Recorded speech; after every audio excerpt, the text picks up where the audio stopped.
jadi pening orang politik. Sebab tu orang banyak dalam masyarakat dunia ni yang serabut sekali orang politik. Bahagian rasuah pun orang politik paling kuat sekali nak banding dengan orang lain. Bahagian cakap berbohong pun orang politik yang banyak sekali cakap bohong. Ini benar sungguh kenyataan. Bahagian berjanji tak boleh percaya pun orang politik paling tak boleh percaya. Kecuali politik yang berlandah kepada Islam, pegang ikut hukum tu, dia takut ke Tuhan. Kalau ahli politik tak takut apa ni, dia semata-mata politik jahanam. Sebab tu politik mesti dipandu oleh agama, oleh haram, halal, makruh, sah, batal, wajib, sunat. Sebab tu kita kena bawa agama tu masuk dalam politik ni. Ataupun bawa politik tu masuklah agama.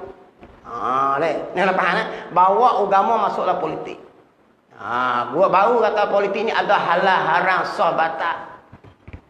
Tidak, dia tak ada dolih. Sebab kita duk faham selama ni, politik ni dengan agama tak kena mengena. Benda halal haram bahas di masjid. Dosa pahala di masjid. Syurga neraka di masjid. Ayat Quran hadis di masjid surah. Dalam politik ikut suka. Ini masalah kita. Kita membuat lama dah hajak manusia supaya jauh daripada agama. Bila kita jadi orang politik, kita tak boleh campur dengan agama dah. Bening. Kita sendiri hajak. Maka orang nak tipu orang, gini cakap gini, esok cakap gini. Esok menipu boleh. Nak tipu duit rakyat, nak tipu duit orang, maka rasuah kan awak nama pun sebab agama tak ada. Tapi kalau kita duduk dalam agama, tak jadi apa. Nak buat ni haram, nak buat ni makruh, tak boleh. Tipu orang tak boleh. Nak buat gini jahanam agama, nak buat gini. Sebab tu politik dengan agama tak boleh pisah.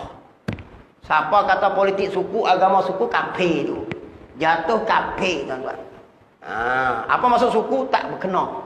Tak kena mengena maksud dia.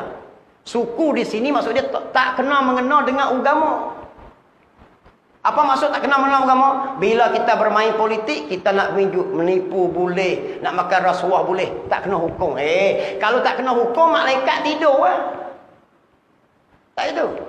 Kita tak beriman dengan malaikat. Malaikat roket atik. Roket atik ni tidur pun tak, makan pun tak, minum pun tak, apa tak.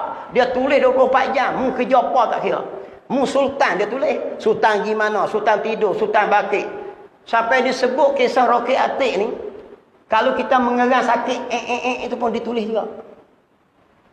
Takkan dia tak tulis ahli politik. Tulis itulah ada yang perbuatan haram, ada perbuatan wajib, ada perbuatan sunat. Maka wajib, haram, sunat, makruh ni nak agama. Yang tak boleh pisah dengan politik. Berapa puluh tahun kita diasak oleh golongan sekular rakyat Malaysia ni supaya memisahkan agama dengan politik. Kesan dia macam gini. Dia buat lagi masalah politik. Kenapa tu benda politik? Dia tahu. Sedangkan malaikat tulis. Allah kira faman ya'mal misqala zarratin khairan yarah. Ayat tu nak tuk mana? Siapa buat kebaikan walau sebesar zarah. Apa maksud zarah? Debu.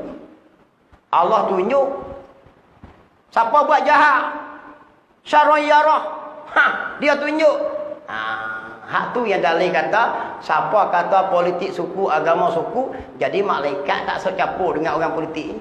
Malaikat rehat, malaikat pergi cek orang masjid, cek orang jaga sapah, orang kerja kelang, orang motong. Orang politik bebas daripada malaikat roket atik. Sedap gitu. Aku pun nak jadi YB juga, supaya tak kira. Kita jadi YB, bakit pagi. Minum kopi, malaikat tulis. Minum kopi, baca bismillah, sunat. Tu, tengok-tengok dia sign makan rasuah. Haram, tulis. Haram makruh itulah agama yang bersangkut dengan politik. Berapa puluh tahun kita jadi bengong tu. Bukan sehari dua, berapa puluh tahun duk asak. Sampai masjid-masjid setengah kata jangan semang politik di masjid. Sakut di pintu pagar. Bodoh orang cakap gitu. Takat dia sakut di pagar. Jangan sakut politik di pagar. Hajar apa bodoh sampai tu. Dalam masjid, dalam rumah, dalam gereja, dalam apa pun. Atas pokok nyok, dalam sungai, dalam carak, atas bah kan. Dalam teksi ke agama tak boleh pisah walau sesaat.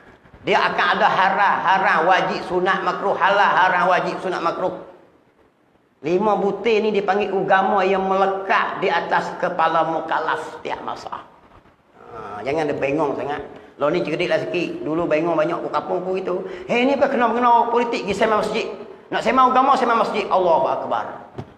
Jahannam habis gaya. Hakik pemimpin 3 suku habis.